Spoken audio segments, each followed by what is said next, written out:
Hi everyone, welcome back to Crazy Gamer. In this video, we are gonna learn how to change language setting in EA games.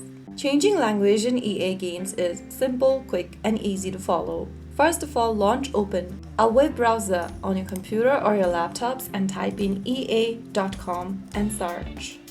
Once you end up in the official website for Electronic Arts, go to the top right corner and click on the human icon. Once you do that, make sure you are signed into your account, click the sign in button and sign into your existing account. Once you're signed into the home page of EA, go to the upper right corner and click on the profile button. From the profile section, select account settings. From the left hand side, make sure you are inside the account information tab, and once you're in, scroll down and look for this regional settings menu. From here, click the edit button and go to the language drop down. Choose a different language you want to change to from the menu and click save. Soon after you click save, the game will change its language setting. Your display language will now appear in a language that you've just selected. So that is how it's super easily done.